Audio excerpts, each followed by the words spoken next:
போகும்போது இங்கே முடிச்சா விதைச்சிடலாம். சார் வந்து எல்லாருக்கும் ஐஐடி அப்படிங்கிற திட்டத்தினுடைய அனைவருக்கும் அனைவருக்கும் ஐஐடிங்கிற திட்டத்தினுடைய அந்த திட்டம் சிஎம்மோட டைரக்ட் கண்ட்ரோல் ரிப்போர்ட் பண்ணுறது நேராக சிஎம் தான் ரிப்போர்ட். அதனால அவங்க மீட் பண்ணுறது எல்லாமே ஒரு டிஸ்ட்ரிக்ட் பண்ணாங்கன்னா நிறைய கலெக்டர் தான் அவங்களுக்கு அப்பாயின்மெண்ட் கொடுப்பாங்க. நிறைய கலெக்டர்ஸ் சாரோட அப்பாயின்மெண்ட்காக வெயிட் பண்ணிட்டு இருக்காங்க. நம்ம யார் டேட்டுக்கு அவங்க ரெடியாக பண்ணுறாங்க. So many collectors are waiting for the appointment. Such a noble person. நல்ல ரொம்ப பிரியமான. நீங்க ஒரு சார் வாங்க வாங்க இங்க வாங்க இங்க வாங்க இங்க தான் உட்கார்ந்து இருக்கீங்க வாங்க.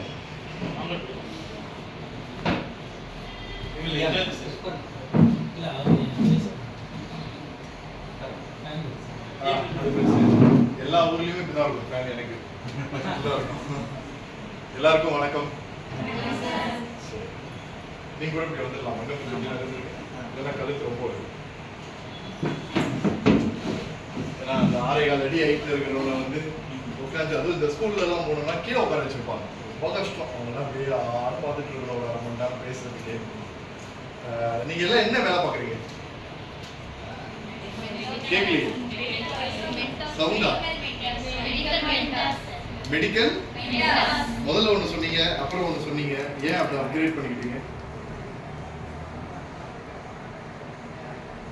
ஏன் முதல்ல சொன்னீங்களா ஒன்று, அது என்ன சொன்னீங்க? சவுண்டா? டெலிகாலிங் சொன்னீங்க. அப்புறமா ஒன்று சொன்னீங்க, என்னது? இது யார் மாத்தினா?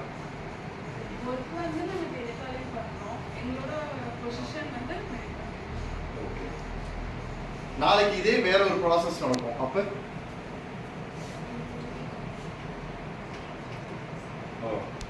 இப்ப இந்த செஷன்ல நான் புரிஞ்சுக்கிட்டது என்ன அப்படின்னா, முதல்ல நீங்க பேசணும். டெலிகாலரா யாரோ ஒருத்தர் கிட்ட பேசுறதை தாண்டி முதல்ல நீங்களே உங்களோட பேசுறதுக்கு தயாரான நம்மளா மாத்துறது தான் முதல்ல ஒரு தேவை. நான் இப்ப அப்சர்வ் பண்ணதுல கத்துக்கிட்டு வச்சேன். இன்னைக்கு நீங்க டெலிகாலிங் அப்படின்ற இண்டஸ்ட்ரி எப்படி பார்த்துட்டு இருப்பீங்கன்னு எனக்கு தெரியாது. ஆனா இந்த உலகத்துல இருக்கக்கூடிய இண்டஸ்ட்ரியிலேயே எவ்வளவு பெரிய பணக்காரனா இருந்தாலும், எவ்வளவு பெரிய கோடீஸ்வரனா இருந்தாலும், அவனை வந்து ஒரு நிமிஷம் அமைதியா கேட்க வைக்கக்கூடிய அந்த சக்தி யாருக்கு இருக்குன்னா அந்த டெலிகாலர்ஸ். அவங்க தான் இருக்குதே மிகப்பெரிய. அதாவது நல்லா புரிஞ்சுக்கோங்க, ஒருத்தர் பல வருஷம் படிச்சு தன்னுடைய திறமைகளால உயர்ந்து பல கோடி ரூபாய் சம்பாதிச்சு பல்லாயிரம் பேருக்கு வேலை வாய்ப்புகளை கொடுத்து நல்லா உயர்ந்து பெருசா வந்த ஒரு மனுஷனை உங்களோட ஒரு நிமிஷம் பேச்சு அடக்குச்சு அப்படின்னா உங்ககிட்ட இருக்கக்கூடிய குவாலிட்டி அவர்கிட்ட இருக்கக்கூடிய 30 வருஷம் எக்ஸ்பீரியன்ஸை உடைச்சிடுச்சுன்னு. ஆனா இதை நம்மளுக்கு எந்த அளவுக்கு நம்ம எடுத்துக்கிறோம் அப்படின்னா, நம்ம வந்து நார்மலா நம்மளோட அந்த டெலிகாலிங் லைஃப்ன்றது ஜஸ்ட் கால் பண்றது, பேசுறது, அதை பிசினஸா கன்வெர்ட் ஆகுறது, இதோட தான் நம்ம பார்க்கறோம்.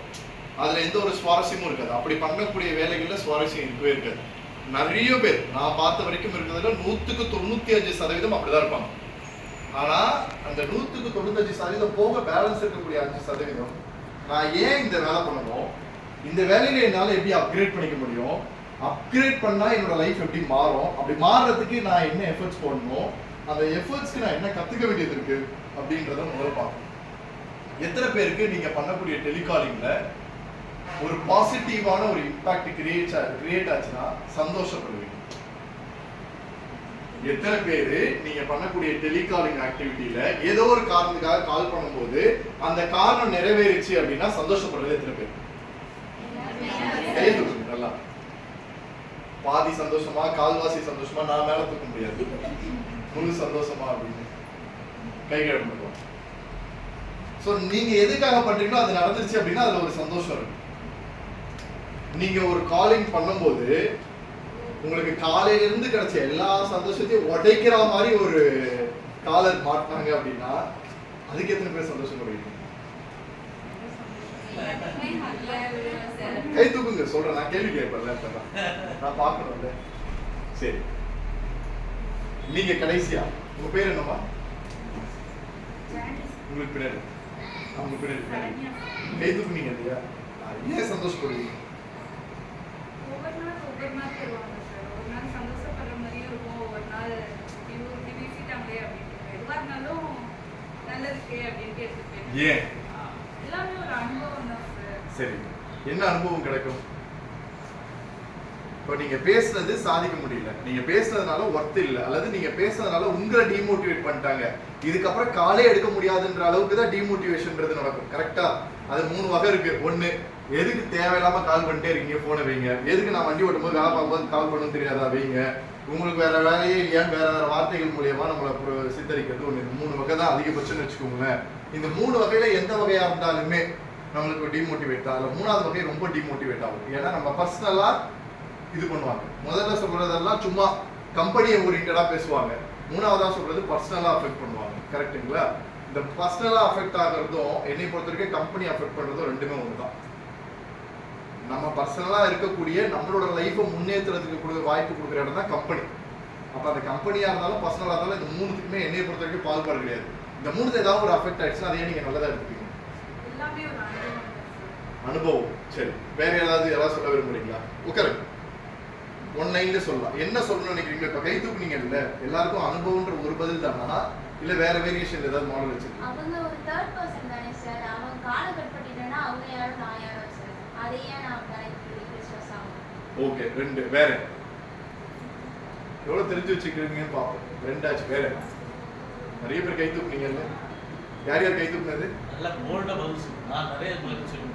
என்னோட செஷன்ல ஒரு 2 விஷயம் வச்சிருப்பேன். நான் எப்படி வச்சிருக்கேன் அப்படின்னா, இப்போ இங்க இருக்கக்கூடியவங்க யாருமே ஸ்டாஃப் கூட இருக்கிறவங்க, ஓனர்ஸ், ப்ரொமோஷன் கட் ஆகும், மாடலு இது அப்படிலாம் எதுவும் கிடையாது.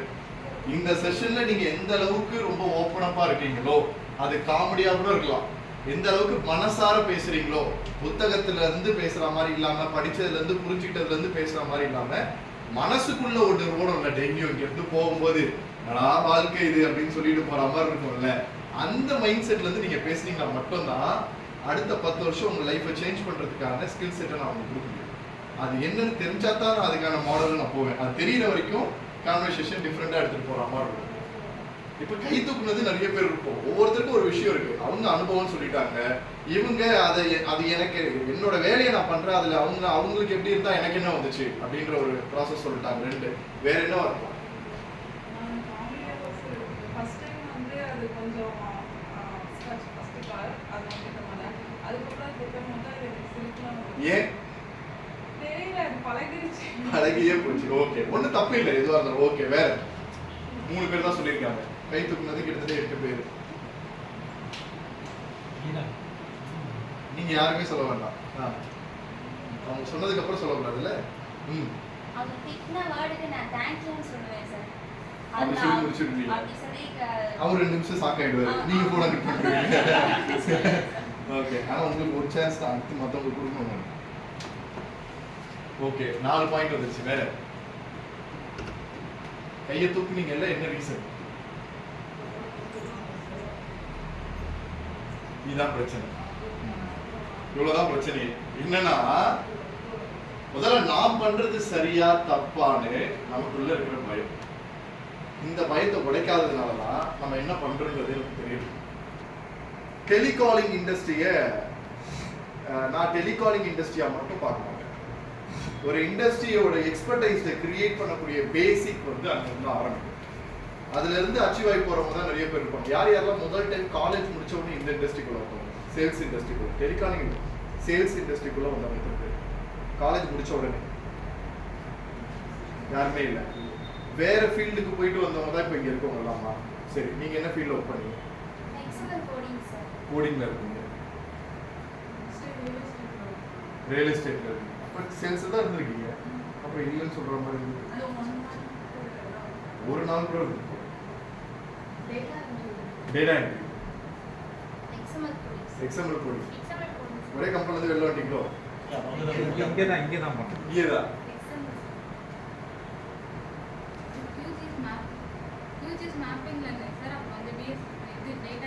Data entry.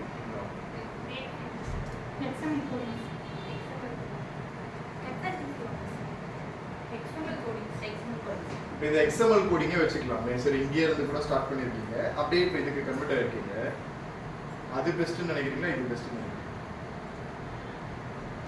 அதுலேயே இருந்திருக்கலாமோ இல்லை அதில் இன்னும் நான் லேர்ன் பண்ணிக்கலாமோன்னு நினைக்கிறேன் உங்களுக்கு.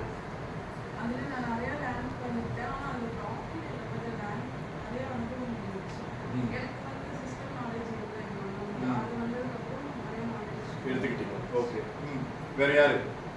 Comparison to the previous industry and current இண்டஸ்ட்ரியை பற்றி எது நீங்கள் கம்பேரிசனாக நீங்கள் நினைக்கிறது? அப்டேஷன் நிறைய வந்துட்டு இருக்கு சார். அதுலயே இதுலயே? இல்ல எக்ஸ்எம்எல்ல ம். அப்டேஷன் நிறைய வரதுனால சோ நான் அதை கத்துட்டு நான் பண்றதுக்கு 1 வீக் எடுத்துக்கும். அந்த டைம்ல கிளையண்ட் கிட்ட சொல்லுவாங்க. நான் ட்ரைனிங் கொடுத்தவங்க கிட்ட போயிட்டு நான் கேட்டுட்டு இருக்க மாதிரி இருக்கும். நான் கத்துட்டு அது மத்தவங்களுக்கு சொல்ற மாதிரி சொந்த மாதிரிலாம் இருந்துச்சு சார். Clash இருந்தது. இந்த இது அப்படியே ஆப்போசிட் சார். நல்லா இருந்துச்சு. சீக்கிரம் பிக்கப் பண்ண முடியுது. நிறைய பெரிய அனுபவங்கள் நிறைய பேச முடியுது. ஆனால் எக்ஸ்எம்எல் கோடிங்கில் யாரும் உங்களை திட்டுறதுக்கு வேண்டிய வாய்ப்பு இல்லையே. வெளியாளுங்க உங்களை வந்து இது பண்ண வேண்டியது இல்லையே. பட் டெலிகாலிங் இருக்கு. நான் கிளையண்ட் சர்வீஸ் பண்ணுறதுனால அவங்க நான் உங்ககிட்ட இருக்கேன். ஏதோ ஒரு வகையில் எப்படியோ ஒரு விஷயம் இருக்கு. சரி, நீங்க வெளியில இருந்த உலகத்துல இருந்து நம்ம பார்க்க ஆரம்பிப்போம்.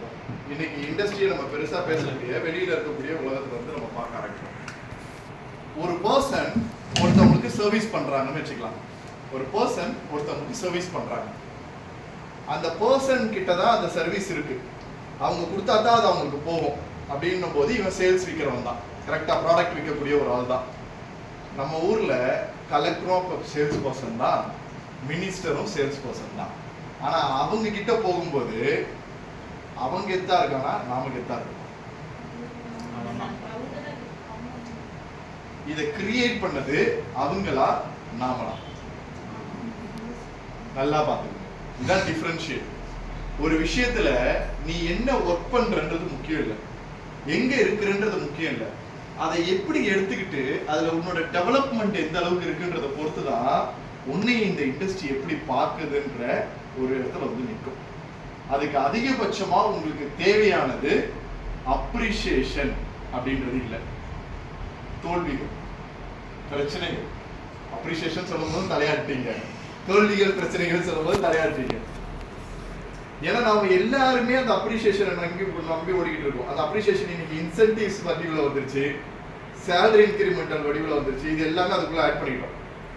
எத்தனை பேர் நான் எவ்வளவு கத்துக்கிட்டேன், எவ்வளவு நெகட்டிவ் கிளைண்ட்டை பாசிட்டிவ் கிளைண்ட்டா மாத்திருக்கேன். ஒரு கிளைண்ட்டுக்கு 10 பேருக்கு கால் பண்ணி 10 பேர்ல ஒருத்தரை கன்வெர்ட் பண்றதுக்கும் 10 பேர் என்னைய திட்டிட்டு வச்ச 10 பேர்ல ஒருத்தரை கன்வெர்ட் பண்றதுக்கும் வித்தியாசம். அந்த ரேஷியோ 10ல 1 இருந்தது 2 எப்படி ஆக்குனேன், 3 எப்படி ஆக்குனேன், 4 எப்படி ஆக்குனேன், 5 எப்படி ஆக்குனேன் அப்படின்ற ஒரு விஷயம் நமக்குள்ள இருக்கும். முதல்ல இண்டஸ்ட்ரியை நல்லா புரிஞ்சுக்கோங்க. எந்த ப்ராடக்ட் ஆனாலும் எடுத்துட்டு போட்டோம், இந்த மொபைல் போனை விற்கிறதா இருந்துட்டு போட்டோம் அல்லது இந்த பர்ஸை விற்கிறதா இருந்துட்டு போட்டோம், இந்த மொபைல் போன் சூப்பரான மொபைல் போன்ன்ற நம்பிக்கை எனக்கு இருந்ததுன்னா இதை விற்கிறதுக்கு எனக்கு தயக்கம் கிடையாது. இதை வாங்கினா அவருக்கு லாபம், எனக்கு லாபமும் இல்லையோ அவருக்கு லாபம், இதை வேணாலும் விட்டு தரலாம்னா அது அவருக்கு தான் நஷ்டம் அப்படின்ற மைண்ட் செட் எனக்கு இருக்கும். ஏன்னா எனக்கு இது மேல கான்ஃபிடென்ட் இருக்கு. இதே இந்த பொருள்ல எனக்கு கான்ஃபிடென்ட் இல்லாதப்ப அவர் என்னை திட்டி எனக்கு ஏன் போனை கொடுக்குறேன், எனக்கு தேவையில்லாத ஒரு விஷயம் என்கிட்ட தான் ஆல்ரெடி ஒரு போன் இருக்கு அப்படின்ற அந்த வார்த்தையை அவர் சொல்லுவார். அப்படின்ற அந்த வார்த்தையை சொல்லும்போது ஆமா தான் இல்லை, அவர்கிட்ட போன் இருக்குல்ல, சரிங்க சார், ஓகே, தேங்க்யூ, முடிஞ்சு போச்சு. இது 2 பேருக்குள்ள ஒரு ப்ராசஸ் பண்ணலாம்னு நினைக்கிறேன்.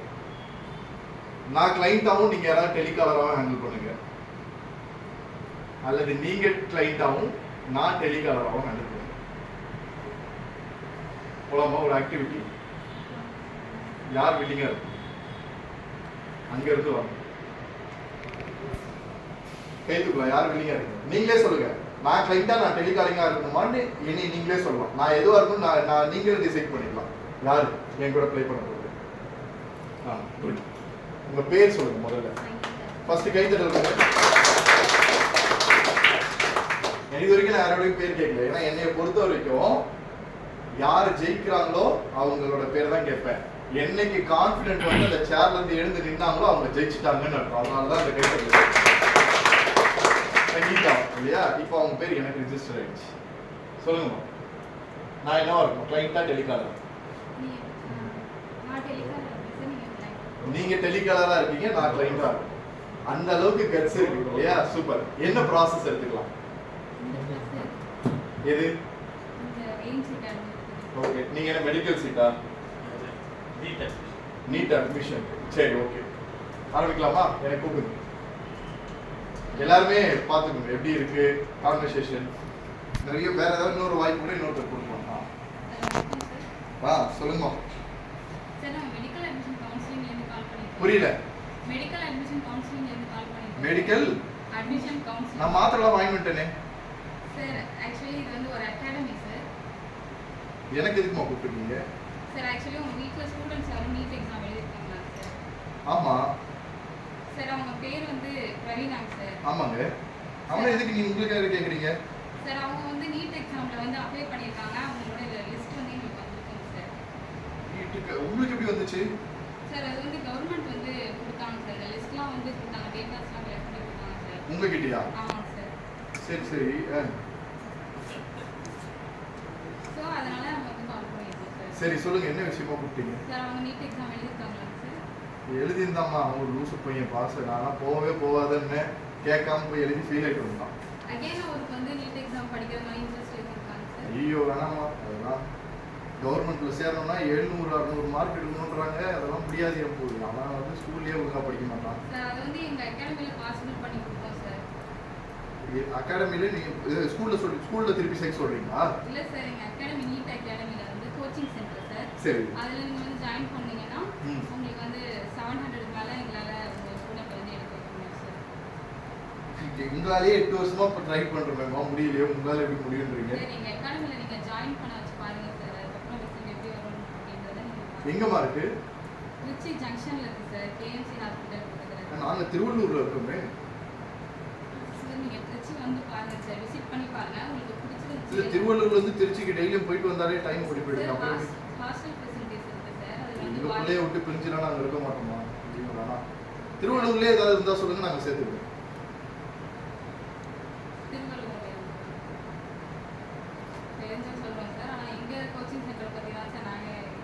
ஓகே, கைத்தட்டல் கொடுத்துருங்க. இது வந்து அவங்களோட அந்த கட்ஸுக்கும் கான்ஃபிடென்ட்டுக்கும் நான் கொடுக்க சொன்னேன் கைத்தட்டல். இதுல ஒரு சில விஷயத்தை தான் நம்ம சேஞ்ச் பண்ண போறோம். அந்த சேஞ்சிங் மெத்தடாலஜி எப்படி மாறும் அப்படின்றத நம்ம பார்க்கலாம். இன்னொரு ஸ்டூடெண்ட்ஸ் யாரும் அதான் இன்னொரு எல்லாருமே மோஸ்ட்லி வந்து எல்லாரோட கால் ஸ்கிரிப்ட்லயுமே மேபி இப்படி இருக்கும். அதிகபட்ச பேருந்து இருக்கிறதுக்கு வாய்ப்பு இருக்கு. அதனால கம்பேரிசன் நான் போக போறது இல்லை. முதல்ல வந்து எனக்கு கான்ஃபிடென்ட்டா பேசக்கூடிய நபர்கள் வேணும். அதுல நான் சங்கீதாவை பார்த்தேன். இப்ப சங்கீதா நினைச்சாங்கன்னா இதை வேற லெவல்ல மாற்ற முடியும். சங்கீதாவை நான் வேற லெவல்ல மாற்ற முடியும். ஏன்னா சங்கீதா கிட்ட ஒரு கான்ஃபிடென்ட் இருக்கு. அதாவது 10 பேர் இருந்தாலும் 100 பேர் இருந்தாலும் 1,00,000 பேர் இருந்தாலும் 1,00,00,000 பேர் இருந்தாலும் என்கிட்ட தப்பு இருந்தாலும் ரைட் இருந்தாலும் அதை நான் ப்ரொஜெக்ட் பண்ண தயாரா இருக்கேன். இந்த ப்ரொஜெக்ட் பண்றதுனால என்ன விளைவுகள் வந்தாலும் அதை சந்திச்சு அதுல ஜெயிச்சு சாதிச்சு காட்ட ரெடியா இருக்குன்ற கான்ஃபிடென்ட் தான் சங்கீதா கிட்ட இருக்கு. அதுக்கு தான் அந்த கைத்தட்டல் கொடுக்க சொன்னது. ஒரு கைத்தட்டல் திருப்பி கொடுங்க பார்ப்போம். இப்ப இது ஒரு ஸ்கிரிப்ட். இது யூசுவலா பேசக்கூடிய ஒருத்தர் கிட்ட இப்ப ஃபார் எக்ஸாம்பிள் மணிவண்ணன் ஏரியாவுக்கு கால் வந்தா தாராளமா பேசி அவர் பிள்ளைய சேர்த்து விட்டுருவாரு. ஆனா இதே மாதிரி டேட்டா பேஸ் நம்ம இந்தியா ஃபுல்லா இருக்கக்கூடிய எல்லா சென்டருக்கும் போயிருக்கும். எல்லாரும் வாங்கியிருப்பாங்க. எனக்கு கால் பண்ணும்போது உங்களை மாதிரி 100 பேர் பேசியிருப்பாங்க. அப்ப உங்களை நான் எப்படி ஹேண்டில் பண்ணணும்னு தெரியும். கரெக்டா? இந்த 100 பேர் ஹேண்டில் பண்ற 100 பேருக்கு கால் வந்து ஒரு பேரண்டா இங்க யாராவது இருக்கு? இந்த மாதிரி 100 பேர் நீங்க இருக்கீங்களா? உங்க பேரு சரண்யா. ஒரு கைத்தட்டல் கொடுங்க சரண்யா. அவங்க பேரண்ட் இல்லையா? நான் வந்து டெலிகாம். போலாமா? சரி. ஹலோ, வணக்கம் மேடம். இவங்க தஸ்வினோட அம்மாங்களா? மேடம் எப்படி இருக்கீங்க? நல்லா இருக்கீங்களா? நாங்க தஸ்வினோட ஸ்கூல்ல இருந்து பேசியிருந்தாங்க. இந்த மாதிரி அவர் நீட்டுக்கு அப்ளை பண்ணியிருந்தாருன்னு சொல்லிட்டு எக்ஸாம் நல்லபடியா ரிசல்ட் வந்துருச்சுங்களா? ஐயோ, என்னாச்சு மேடம்?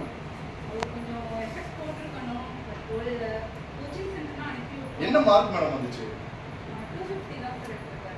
மேடம் இப்பெல்லாம் நீட்ல பசங்க பாஸ் ஆகுறதே பெரிய விஷயம் மேடம். உங்க பையன் 250 எடுத்திருக்கான், பெரிய விஷயம். நீங்க பாராட்டி இருக்கணுமே. அது நீங்க வேற மேடம் அப்படிதான் நினைக்கிறீங்க. நாங்க போன வாட்டி ஒரு ஸ்டூடெண்ட்டை மீட் பண்ணியிருந்தோம். அவன் ஸ்கூல் ஃபர்ஸ்ட் வாங்கியிருக்கான் மேடம். 600க்கு 580 எடுத்திருக்கான். அவனோட நீட்டு மார்க் 195 தான் வந்திருக்கு. உங்க பையன் 250 மேல எடுத்திருக்கானா பெரிய விஷயம் மேடம். நாங்க விஷ் பண்ணதா சொல்லிடுறீங்களா? Okay sir. சரிங்க மேடம். இப்போ என்ன திருப்பி என்ன காலேஜ் போக போறீங்க? என்ன படிக்க போறாங்க? என்ன டிபார்ட்மெண்ட் மேடம்? பயோமேக்ஸ். ஓ, திருப்பி அதே மெடிக்கல் லைன்ல தான் சேர்க்கிற ஐடியால இருக்கீங்க.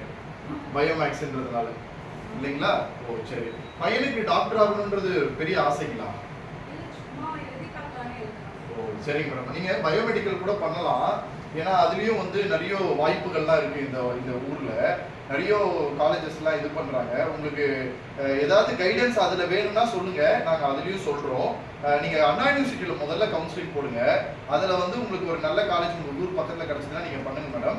அதையும் தாண்டி ஒருவேளை உங்க பையனுக்கு ஏதோ ஒரு இடத்துல டாக்டர் ஆகணும், என்னால சாதிக்க முடியும் அப்படின்னு உங்க பையன் இன்னும் அதிகமா மார்க் வாங்க முடியும் நம்பினானா, ஏன்னா நாங்க வந்து ஃபெயிலான பசங்களே 700 மார்க் எடுக்க வைக்கிறதெல்லாம் முடியும். ஒருவேளை நினைச்சீங்கன்னா நீங்க எங்க நம்பருக்கு கூப்பிடுங்க. எங்களால என்ன ஹெல்ப் பண்ண முடியுமோ நான் பண்றேன். Okay sir. நீங்க எங்க இருந்து சார் பார்க்கறீங்க? திருச்சியில இருந்து கூப்பிடுறோம் மேடம். என்ன பர்பஸ்க்காக பார்க்கறீங்க? நாங்க ஆக்சுவலி வந்து ஒரு இன்ஸ்டியூட் வச்சிருக்கோம் மேடம். எப்படின்னா பிள்ளைகள் எல்லாம் நல்ல மதிப்பெண்கள் எடுக்க வைக்கிறதுக்கு எப்படி ஸ்கூல்ல போய் படிக்கிறாங்களோ அதே மாதிரி நாங்க ஒரு வருஷம் அவங்களுக்கு சொல்லி கொடுத்து படிக்க வச்சு அவங்க கனவுகளை நோக்கி நகர வைக்கிறோம். இப்ப பாருங்க, உங்க பையன் கவர்மெண்ட் ஸ்கூலுங்களா பிரைவேட் ஸ்கூலுங்களா? Private school. பிரைவேட் ஸ்கூல்ல தான் படிச்சிருக்காங்க. ஸோ இப்போ பிரைவேட் ஸ்கூல்ல படிச்ச பசங்களுக்கு இங்கிலீஷ் கம்யூனிகேஷன் ஆல்ரெடி கொஞ்சம் ஓரளவுக்கு இருக்கும். அதனால தான் உங்க பையன் 250 எடுத்திருக்காப்புல. எந்த ஒரு இன்ஸ்டியூட்டும் போகாம 250 எடுத்திருக்காருன்னா, நான் ஒரு வருஷம் எங்களோட ட்ரைனிங்ல எடுத்தாருன்னா கண்டிப்பா 720க்கு 710 மார்க் எடுக்க சான்சஸ் இருக்கு. அப்படி 710 மார்க் எடுத்தாருன்னா தமிழ்நாட்டில் இருக்கக்கூடிய 122 மெடிக்கல் காலேஜ் கவர்மெண்ட் காலேஜ்ல எங்கேயாவது சீட்டு கிடைக்க வாய்ப்பு இருக்கு. அப்படி சீட்டு கிடைச்சதுன்னா பயோமெடிக்கல் இன்ஜினியரிங்ல நீங்க வருஷத்துக்கு 1 லட்ச ரூபாய் கட்டுறதுக்கு பதில் வெறும் 40,000 ரூபாய் கட்டியே கவர்மெண்ட் காலேஜ்ல சீட்டு போட்டுருவாங்க. ஒரு வருஷம் டைம் ஸ்பெண்ட் பண்ணா போதும். அதனாலதான் சரி சொல்லலாம்னு நினைச்சோம். நீங்க அது உங்க பையனோட பேசிட்டு விருப்பம் தான் எனக்கு கூப்பிடுங்க. Okay sir. உங்க இன்ஸ்டிட்யூட்ல எவ்வளவு சார் ஃபீஸ் வாங்குறீங்க? நீங்க ஃபீஸை பத்திலாம் ஃபர்ஸ்ட் யோசிக்காதீங்க மேடம். முதல்ல வந்து படிக்கிறதுக்கு பையனுக்கு விருப்பம் இருக்கான்னு செக் பண்ணுங்க. இதெல்லாம் உங்களுக்கு ஐடியா இருக்கான்னு செக் பண்ணுங்க. அப்படி இல்லைன்னா நீங்க திருச்சிக்கு ஒரு வாட்டி வாங்க, இன்ஸ்டியூட் எல்லாம் பாருங்க. எல்லாம் ஓகேனா ப்ரொசீட் பண்ணலாம். ஏன்னா எங்களுக்கு வந்து பசங்க படிக்கிறதுக்கு ஏற்ற மாதிரி ஸ்காலர்ஷிப் நிறைய எக்ஸாமினேஷன்லாம் நாங்கள் வச்சிருக்கோம். அது நேரில் வேணா வாங்க, நம்ம பார்த்து பேசிக்கலாம். நாங்க தர்மபுரியில இருக்கோம். இந்த இன்ஸ்டிட்யூட் வந்து திருச்சிங்கிறீங்க, எப்படி சார்? நீங்க தர்மபுரியிலேயே இன்ஸ்டியூட் வேணும்னா வேற ஒரு இன்ஸ்டியூட்டை நாங்க ரெஃபர் பண்றோம். நீங்க அங்க கூட சேர்ந்துக்கலாம். ஆனா என்னன்னா, நான் சொல்ற அளவுக்கு கான்ஃபிடென்ட்டா அவன் 700 மார்க் மேல எடுப்பானான்றது எனக்கு தெரியல. எங்க இன்ஸ்டியூட்ல அதை எடுக்க வைக்க முடியும். வேணும்னா சொல்லுங்க, தர்மபுரியில ரெஃபர் பண்றேன், நீங்களே டிசைட் பண்ணிக்கோங்க. Okay sir. சேர்க்கிறேன். பையன் எடுக்கலன்னா உங்க பையனை நீங்க தான் மேடம் நம்பணும். நாங்களே நம்பும்போது உங்களுக்கு நம்பிக்கை வராதா? முயற்சி பண்ணி பாருங்க. அது உங்க பையனை கேளுங்க. அவரால படிக்க முடியும் நம்பினாருன்னா இங்க கூட்டிட்டு வாங்க. Okay sir. தேங்க்யூ.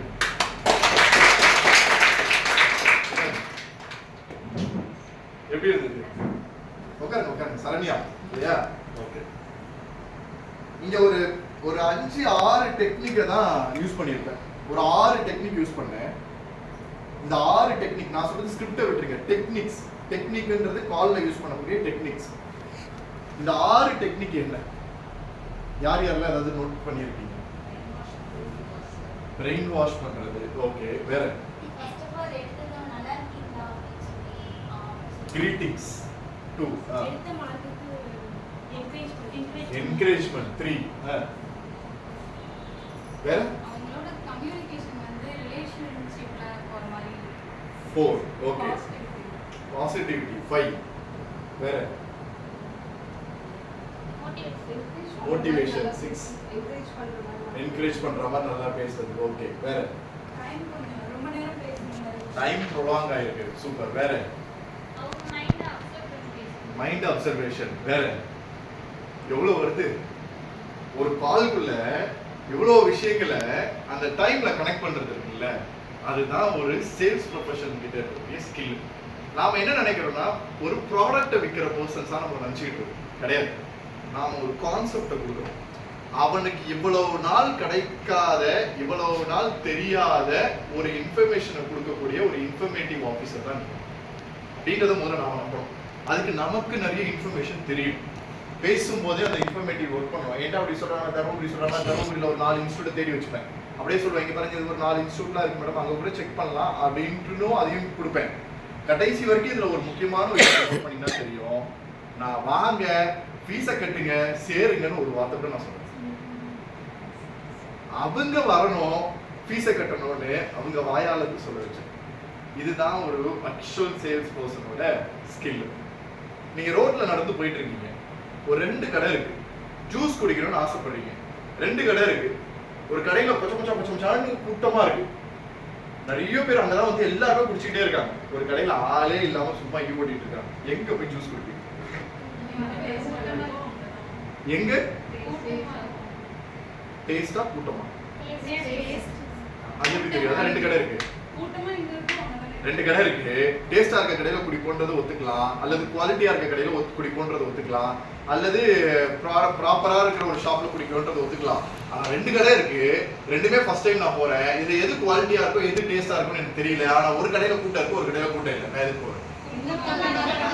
ஏன்? ஏன்னா அங்க இருக்கிற நல்லா இருக்கணும். டேஸ்டா இருக்கணும் தான் சார் எனக்கு கூட்டம் அதிகமா வருது. டேஸ்டா இருக்கிற ஒரு இடத்துல கூட்டம் அதிகமா இருக்கும். ஆனா உண்மையிலேயே நீங்க பாத்தீங்கன்னா கூட்டம் இல்லாத இடத்துல டேஸ்ட் இருக்கும். ஏன்னு சொல்றேன், இந்த கடையில என்ன பண்ணிருப்பாங்க அப்படின்னா ஒரு ஸ்ட்ராட்டஜி வச்சிருப்பாங்க. அவன் ஒரு ஜூஸ் கடை வச்சிருப்பான், அவன் ஒரு கடை வச்சு நடத்திட்டு இருப்பான். அவன் என்ன தெரியுமா பண்ணுவான்? தெரிஞ்சவங்க ஒரு 5 பேர் கடைவாசல்லே வச்சிருப்பான். அவங்க பேசுற மாதிரி, டீ குடிக்கிற மாதிரி, ஜூஸ் குடிக்கிற மாதிரி சும்மாவே அவங்க அரட்டை வச்சுக்கிட்டே இருப்பாங்க. அந்த 5 பேர் இருக்கிறத பார்த்து 2 பேர் வருவான். 5 2 சேர்த்து 7 பேர் இருக்கிறத பார்த்து இன்னொரு 2 பேர் வருவான். இந்த 7 + 2 சேர்த்து 2 பேர் இருக்கிறத பார்த்து இன்னொரு 2 பேர் வருவான். அது அப்படியே கூட்டமா இருக்க மாதிரியே தெரியும். குடிச்சு முடிச்ச உடனே அந்த டேஸ்ட் நல்லா இல்லைன்னு அமௌண்ட் கிளம்பி போயிட்டே இருக்கும். இதுதான் ஆக்சுவலா நடக்கும். உண்மையான குவாலிட்டி எங்க இருக்குன்றத ப்ரூவ் பண்றதுக்கு இன்னைக்கு டெக்னாலஜி கிடையாது, சாப்பிட்டு பார்க்காம தெரியாது. அப்ப மைண்ட் செட்டை தான் கிரியேட் பண்ண முடியும். அப்ப அந்த மைண்ட் செட்ன்றதுக்கு பேர் டிமாண்ட். சேல்ஸோட ஒரு முக்கியமான ப்ராசஸோட பேர் டிமாண்ட். அந்த டிமாண்டை இந்த பிசினஸ் பர்சன் அழகா ஹேண்டில் பண்ணுவான். ஒருவேளை அவன்